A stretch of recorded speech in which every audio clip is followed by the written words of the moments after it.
생활 속 법률 히어로 이승우 변호사의 사건 파일.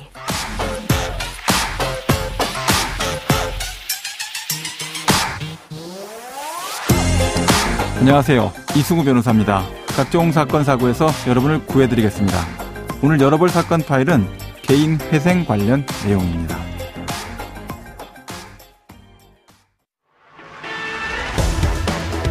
서울회생법원이 주식이나 가상화폐 투자자에 대한 개인 회생 절차 구제 방안을 내놓자 특혜 논란이 제기되고 있습니다.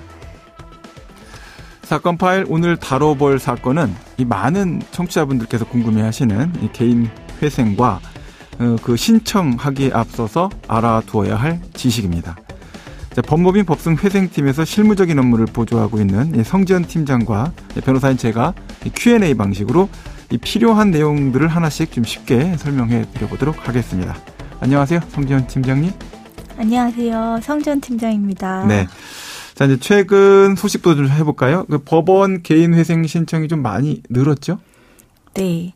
지금 현재 그 법인 개인회생 파산도 많이 늘고요. 예. 전반적으로 개인적인 그 금전적인 부분이 어려움을 많이 느끼시는 분들이 개인 회생이나 파산 그리고 뭐 워크아웃 이런 제도를 많이 이용하는 사례가 늘어나고 있습니다. 그렇죠.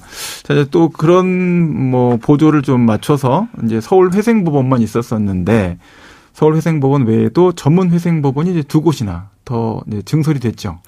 네, 수원 회생법원하고 네네. 그리고 부산 회생법원 이 두 군데로 이렇게 늘어난 건데요. 네네. 서울 회생법원은 사실 전국에서 제일 빠르고 제일 부드러운 법원이에요. 예. 그러니까 예를 들어서 금지 결정 여부라든지 네. 그리고 추가 생기비 여부라든지 이런 부분을 잘 반영을 해주는 법원이고 네네. 그에 비해서 부산 법원이라든지 수원 법원은 수원 법원은 좀 느리고 예. 그리고 부산지방법원은 좀 깐깐한 사례들이 많이 있었는데 깐깐하다는 얘기가 이제 보정이 많이 나온다는 얘기잖아요. 네, 보정이 조금 많이 이거 좀 나오고요. 보완을 더 해야 된다. 네. 보완하지 않으면 기각할 거야. 뭐 네. 이런 얘기 지금 계속 하는 건데 네. 수원 회생법원이 좀 느린 편입니까? 네, 많이 느리고요. 예. 의정부지방법원도 많이 느리거든요. 근데 두 법원이 거의 전국에서 제일 느리다고 봐야 될 것 같습니다. 거기서 일하고 계시는 이제 법원 공무원분들께서 일을 열심히 안 해서 그런 건 아닌 것 같고 네. 이 근무하고 계신 분들 숫자에 비해서 네. 사건이 많이 접수되나 보죠? 아무래도 관할 지역이 넓다 보니까요. 네네. 그리고 예전에는 뭐 한 10년 전 그때는 그 의정부지방법원에 네네. 그때는 의정부지방법원에 있는 사건들이 거의 회생연분께서 뭐 두 분이서 처리를 하신다 뭐 이런 말이 있을 정도로 그렇게 많이 접수가 되는데. 네, 그래서 업무 처리가 힘들다. 수원지방법원 같은 경우에는 아주 간간히 1년 전에 아직 파산 선고되지 않은 사건들이 있어서 가끔 전화가 오기도 하거든요. 예. 사건이 늘어져서 그런 거라고 그렇군요. 보더라고요. 네. 네. 자, 이제 최근 개인회생 사건 특징이 이제 과거하고 좀 구분되는 그런 패턴이 나타나고 있는데 특히 이제 연령대가 좀 많이 낮아졌잖아요. 네. 특히 그리고 또 사건 신청 비율을 좀 보면 20, 30대 분들 비율이 굉장히 높아졌다. 이걸 우리가 이제 피부로도 느끼고 통계 자료로 봐도 좀 그렇지 않습니까? 이거 좀 설명 좀 해 주시죠. 그 변호사님도 잘 아시겠지만 20, 30대들 특히 도박이나 코인 이런 주식 투자로 인해서 개인회생이 많이 늘어났잖아요. 네네. 이게 이제 최근 파이어족이 늘면서 투자 열풍으로 인해서 생긴 건데. 파이어족, 그러니까 조기 은퇴를 꿈꾸는 네, 이런 맞습니다. 자산 투자를 해갖고 나 네. 빨리 은퇴하고 싶어 이렇게 하는 분들 말씀하시는 거죠? 네, 맞습니다. 그래서 이로 인한 투자 실패라든지 예. 투자 사기 예. 이런 걸로 인해서 개인회생이 많이 늘었잖아요, 요즘. 네네. 그래서 보면 뭐 스스로 해결할 그러니까 인지를 하고 해결해야 되겠다고 생각하기 전에 예. 이미 엄청나게 큰 피해가 많이 생겨난 상태에서 저희 쪽으로 상담을 오거든요. 그래서 일단 20, 30대들이 과도하게 투자하고 그리고 도박이나 이런 부분도 많이 빠질 수 있고 투자 사기로 인해서도 많은 실질적으로 피해가. 도박 사건으로 의율돼서 처벌받았으면 그거는 좀 어려운 상태가 되는 거고, 그게 아니면 도박과 관련돼서 실제 그 뭐 전체적인 내용 자체가 그로 인해서 발생된 여러 가지 채무 증가 이런 것들에 대한 문제로 이제 해결이 될 때는 좀 개인회생도 이용될 수 있는 여지가 있다 이런 말씀이신 거죠? 네. 현재 개인회생 사건 관련해서 지금 이제 우리가 살펴본 바와 같이 20대, 30대, 이제 40대가 많이 신청하고 있는데 50대 이상에서는 이제 개인회생이 잘 이용이 안 되고 있잖아요. 그 이유도 좀 청취자분들께 설명을 좀 해 주시죠. 네. 개인 회생이라는 거는 기본적으로 소득이 있어야 되거든요. 네네. 소득이 없거나 아니면 일정 수준 이상의 생계비 이상 소득이 되지 않는 분들은 네. 파산 신청을 하셔야 돼요. 예. 그런데 지금 50대에 이신 분들이 대부분 이제 한 뭐 10년 넘게 20년 가까이 그 집을 마련을 하기 위해서 열심히 소득을 모아가지고 집을 마련을 하고 예. 그리고 이제 뭐 퇴직을 하거나 해서 사업장을 운영하기 위해서 이제 뭐 퇴직금이나 이런 걸로 해갖고 사업장 운영하시는데 예.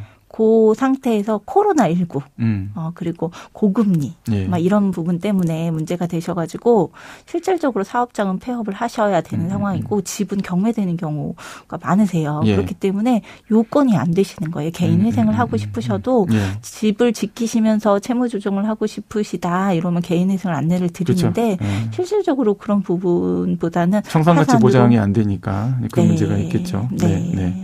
그렇게 돼서 50대 이상 분들은 이제 보통은 파산 면책 쪽으로 많이 기울게 되고 이제 20, 30대 또 40대 정도까지가 소득이 있기 때문에 개인회생을 많이 이용하는 이런 형태가 되고 있는데 자, 이제 개인회생을 신청할 수 있는 개인 채무자 자격이 이제 담보가 있는 그러니까 네. 우선 특권까지 포함해서 그런 이제 담보가 있는 채무의 경우에는 15억 원까지 그리고 이제 담보가 없는 이외의 채무는 10억 원 이하까지 네. 이제 신청이 가능하잖아요. 네.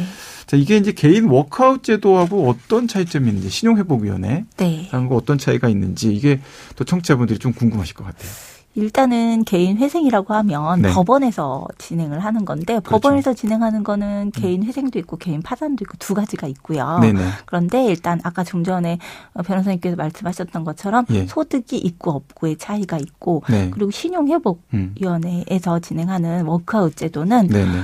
일정 기간의 연체 기간이 있어야 신청 자격 요건이 주어져요. 네. 그래서 물론 채무 조정 전 뭐 이런 워크아웃 제도도 있기는 한데 조정 전에 하시는 그 프로그램도 있기는 한데 워크아웃 제도는 기본적으로 원금만 탕감을 좀 해주고요. 그리고 연체 기간이 90일 이상 정도 되셔야 3개월 정도. 네, 그 정도 되셔야 이자 탕감의 대상이 되고 그 이상이 또 넘어가야 원금을 한 20-30% 정도 이상 좀 조정을 해주는 프로그램이라서 연체 이자 드러난 만큼 원금이 좀 삭감되는 그런 느낌도 좀 네, 있긴 한데 네. 이제 변제기가 보통 10년이다 뭐 이렇게 네. 얘기도 나오고 네. 8년이다 이렇게 얘기도 나오는데 어떤 게 더 맞죠?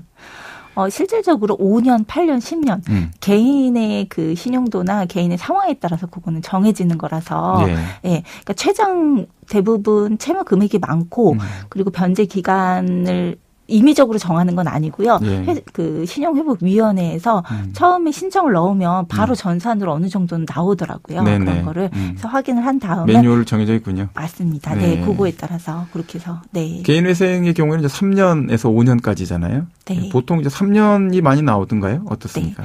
3년이 기본이고 네. 원칙적인 경우를 넘어서서는 5년으로 그러니까 원칙은 3년이라고 보시면 될 것 같습니다.